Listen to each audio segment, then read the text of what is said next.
Okay, so for this deep dive, you guys have shared some really interesting stuff with us. Yeah, Excerpts from the updated 4-Hour Workweek by Timothy Ferriss. right. Um, and I think, this book, it's kind of captured a lot of people's imaginations over the years with this promise of like breaking free. Yeah, Breaking free from the 9 to 5, being able to live and work wherever you want, and joining this group he calls the new rich. yeah, absolutely. It's definitely struck a chord with a lot of people, this idea Yeah. of designing a life on your own terms. Yeah. So, and we know you guys listening are all about getting to the heart of things efficiently. Absolutely. So we've distilled these excerpts down Right. to like bring you those core insights, those Yeah. aha moments, Yeah. without, getting bogged down in the weeds. Yeah, for sure. And our mission today is really straightforward. Yeah. We want to understand like what are the fundamental principles Right. of this 4-hour work week concept Yeah. as Ferriss presents it. So the text is interesting, like right out of the gate. The very first section is titled Yeah. FAQ Doubters Read This. Right. It's like he's anticipating Yeah. that a lot of people are going to be skeptical. Right. He knows there's going to be pushback right from the start. Yeah. So let's unpack this a little bit. Okay. One of the first things he tackles is this idea that you have to like despise your current job Right. or be some kind of like crazy risk taker to even consider this. Yeah, you have to be miserable and like ready to jump off a cliff. Right. And he's very clear Right. that that's not the case Yeah. at all. Not at all.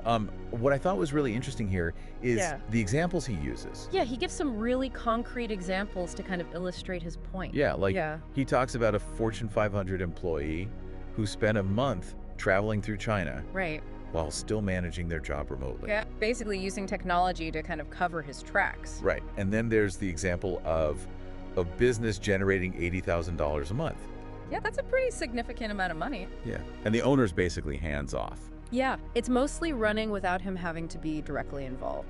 So these aren't necessarily about like dramatic quitting scenarios. Yeah. It's about like finding these smarter ways to operate. Yeah, working within or alongside those existing structures. Yeah. And I think, for anyone out there thinking, Yes. oh, this is only for like, the single 20 something, Right, right. he directly addresses that. Yeah, he calls out that stereotype. Yeah, he has case studies that are all over the map. Oh. Yeah, from a 21-year-old driving a Lamborghini. Which, Yeah. I mean, granted, Still pretty young, it's pretty young for some of us. for sure. But then also a single mother who traveled the world with her 2 children for 5 months. Yeah, so it's not just for like the young and the free. It really broadens the appeal, doesn't it? It does, yeah. It makes it more attainable for a wider range of people. Yeah, and this idea that you have to be born into wealth Right. or like had this Ivy League pedigree, Yeah. he kind of takes that on too. Yeah. He addresses that head on. He mentions his own parents weren't, high earners or anything. Yeah, and that he'd been working since he was 14. Right, so he's positioning himself as someone who's not coming from privilege. Exactly. And I thought his point about the Ivy League graduates was interesting What did you think about that? because he suggests that while it's obviously, valuable to have a top-tier education, Yeah. sometimes it leads to this trade-off. Yeah. You end up in these like high-paying Right. but incredibly demanding jobs Right. where you're essentially exchanging your time Yeah, trading your precious time for a big paycheck. for money. Yeah. And that's exactly the kind of trade-off. Right. This book is designed to help you reconsider. Yeah.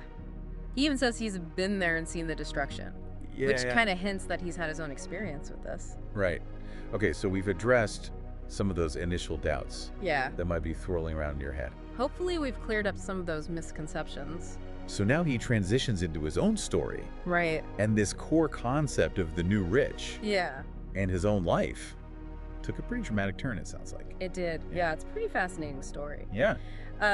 He talks about how he kind of transitioned from this traditional career Yeah. to pursuing his passions. Yeah. And he mentions becoming like one of the best in the world at tango. Really? Yeah, he even reached the Tango World Championships semifinals Wow. after stepping away from his regular job. So he was like, Yeah. by some measure, he was like Yeah. really successful, Yeah. but he wasn't fulfilled. Right. And that's when he really started to develop this idea of the new rich, or NR. Right. And it's not just about having like a ton of money stashed away, is it? No, not at all. It's more about a mindset shift. Okay. He defines the new rich as individuals who actively reject what he calls the deferred life plan. You know, that traditional idea of working hard for decades. Right. Grind, grind, grind. Yeah. And then maybe enjoying life in retirement. Right, when you're like 65. Exactly. Yeah. The NR, they want to create these luxury lifestyles in the present. Right. By focusing on time and mobility. Okay, so not necessarily tied to like a specific number in a bank account. Not necessarily, no. It's more about Yeah. how you're living your life right now. Exactly. Okay. He even coined the term lifestyle design, or LD, Okay. to describe this process of achieving it. So it's like Yeah. it's almost like a science. It's very deliberate. Yeah. It's about taking control and making conscious choices. And he presents his own journey, Right. you know, going from being overworked Yeah. and underpaid Yeah. to becoming a member of this NR. Right. He's not presenting it as like, Yeah. oh, this is some unique, Right. unattainable thing. Yeah, he says it's simple to duplicate. Right. Like once you understand Yeah, once you understand the principles, anyone can do it. the recipe. He calls it a recipe, yeah. And I think this is a really key insight that he hits on. He says, people don't actually want to be millionaires. Right. What they really want Yeah. is the feeling Yeah. and the experiences Yeah. they believe $1 million will buy. Exactly. So the book focuses on how to get those things Right. without necessarily needing $1 million. Without having that huge fortune up front. Yeah, that's great. Yeah. He shares some pretty stark numbers Yeah, he does. about his own shift. Yeah. Going from working 14-hour days, Right. making $40,000 a year, Yeah. to working just 4-hour weeks. That's a huge difference. Yeah. Yeah, and making $40,000 or more per month. So he totally flipped that equation. Yeah, it's pretty remarkable. Yeah. And he talks about where these ideas came from. Yeah. And it was a lecture he gave Right. with a very provocative title. Drug dealing for fun and profit. That's going to get people's That's attention. definitely an attention-grabbing title. Yeah. And the idea was to challenge Yeah. the most basic assumptions that we hold. To really question those fundamental beliefs about work and life. And one of the things that he kind of concludes is Yeah. that these common sense rules Yeah, the things we just accept as true. of the world are actually much more fragile Right. than we tend to believe. They're not set in stone. He calls them a fragile collection of socially reinforced delusions. It makes you think, doesn't it? Yeah.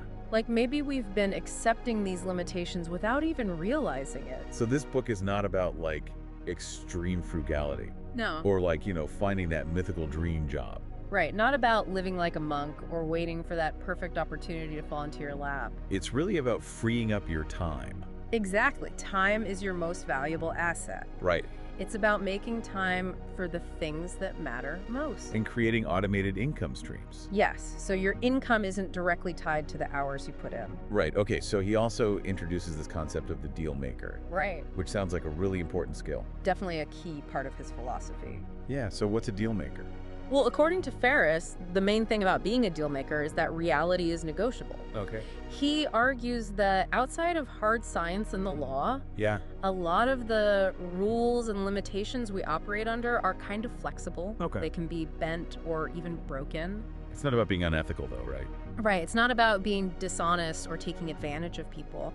It's about realizing that a lot of these limitations are self-imposed Okay. or based on assumptions that we haven't really examined. Gotcha. So it's about challenging the status quo. Exactly. About pushing the boundaries and seeing what's possible. Okay. That makes sense. Yeah. So then he gets into this DEAL acronym. Right. This is the core process for becoming a member of the new rich. Okay. So let's break this down. All right. D stands for definition.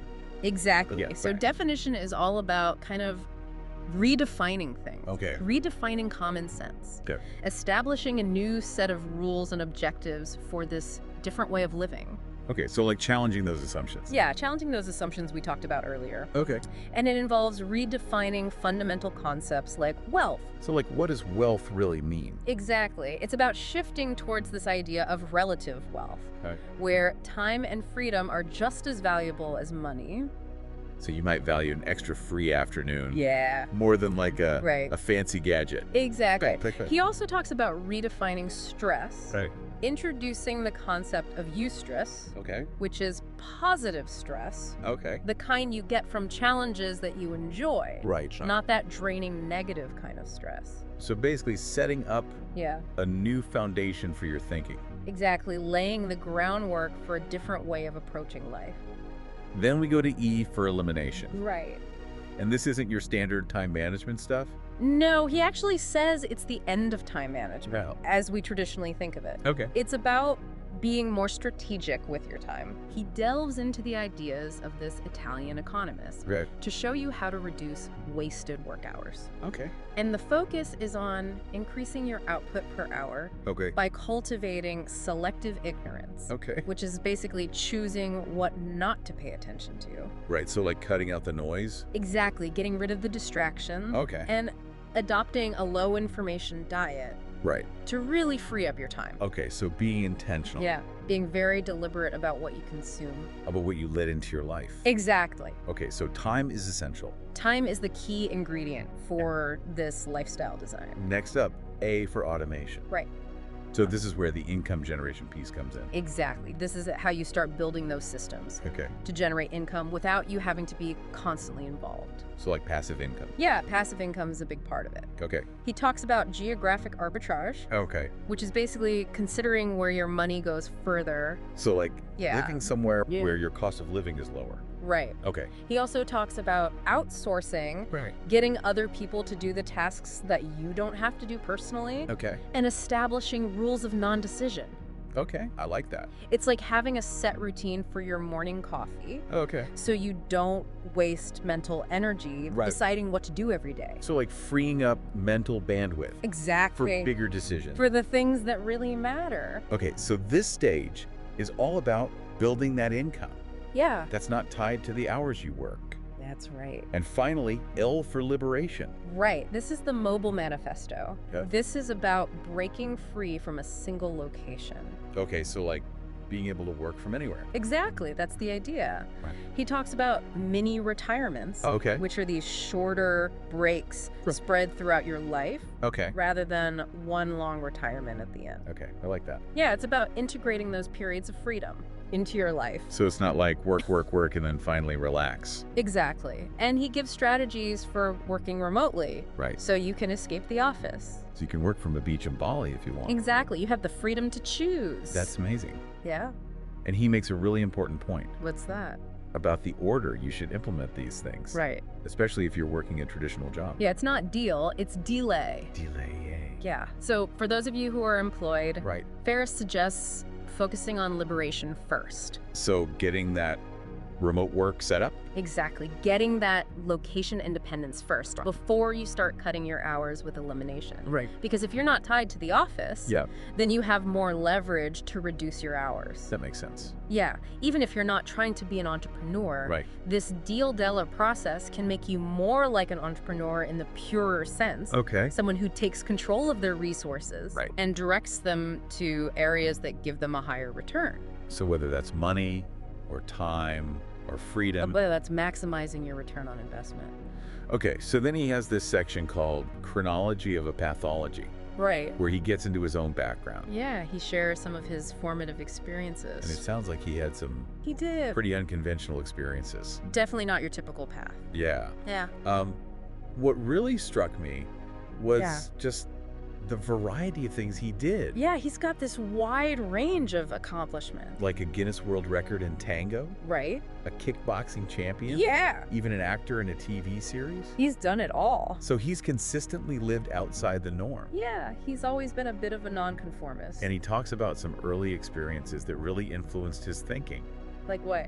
Like in kindergarten, Yeah. he refused to learn the alphabet Really? because no one gave him a good enough reason. That's pretty funny. Yeah, and then he got fired from his first job for being too efficient. That's ironic. Right, Yeah, it shows that he's always been focused on results, right. not just following the rules. And he also talks about a cultural misunderstanding in Japan, Right. which I think shows this awareness of different global perspectives. Yeah, that there are many ways of doing things. And it wasn't all smooth sailing for him. No, he's very open about his failures. He talks about some entrepreneurial attempts in college that didn't work out. Like what? Like an audiobook project that sold 0 copies. Ouch. So it's a good reminder that not everything you try is going to be a hit. Yeah, failure is part of the process. And he talks about going into the corporate world Right. and realizing that he was working long hours, Yeah. but still not making much money. And that's what led him to start his own business, Right. his sports nutrition company. But then he ended up working really hard on his own business. Yeah, he fell into that trap. So just because you're the boss Right. doesn't mean you're free. Not necessarily. And he describes a really stressful vacation. Yeah, that was a turning point for him. Yeah, that seems like that was the catalyst. Yeah. For him to really focus on automation and location independence. So he wouldn't just be trading one demanding job for another. Exactly. It's a good lesson for anyone who's thinking about starting their own business. Yeah, so then he gets into this section called cautions and comparisons. Right. Where he draws this really clear distinction between Yeah. the new rich and the deferrers. This is where he really breaks down those differences in mindset. Right. And I think this is essential for Yeah. understanding the book For sure. because it helps you identify, Yeah. like, which mindset do you align with? Are you a deferrer or are you on the path to becoming new rich? So he starts with this story about a really wealthy guy Right. who achieved all this success. But he wasn't happy. He wasn't fulfilled. Right. He had all the money, but none of the joy. So it's a cautionary tale. Yeah. It's a reminder that money isn't everything. Right. You have to make sure you're enjoying the journey. And then he goes point by point, Yeah. comparing the deferrers Right. to the new rich. Okay. Let's go through some of those. So the deferrers want to work for themselves. Right. The new rich want to have others work for them. So it's a shift in how you think about income. Right. Like not trading your time for money. Exactly. Building systems that generate income without your direct involvement. Okay. Then there's retirement. Okay. Deferrers want to retire early. The new rich want to have mini retirements throughout their life. It's about distributing those periods of recovery and adventure. So you're not waiting until you're 65 to enjoy yourself. Right. You're taking breaks and pursuing your passions along the way. That's a much better approach, I think. Definitely more balanced. Possessions. Yeah. Deferrers want to buy all the things. The new rich want to do all the things and be all the things. So experiences over stuff. Exactly. Memories over material possessions. Right.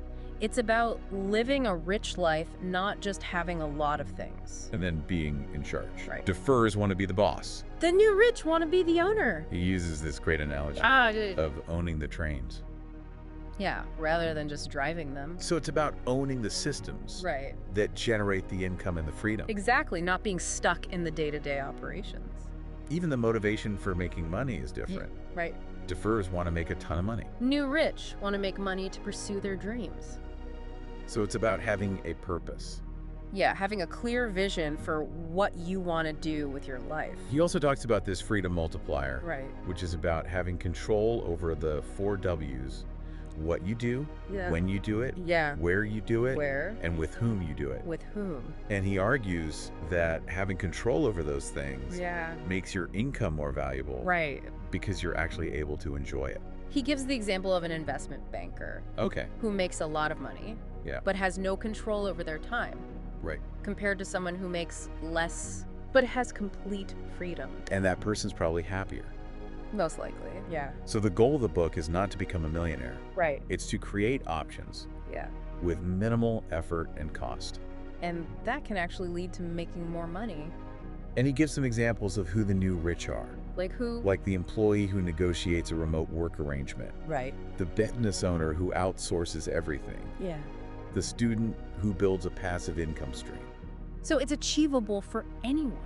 Right. It's about finding ways to structure your life to prioritize freedom. He also includes some case studies Yeah, in the expanded edition. from readers. Right, lifestyle design in action. Yeah, and there's this excerpt from Deb Yeah, who took her kids out of school right.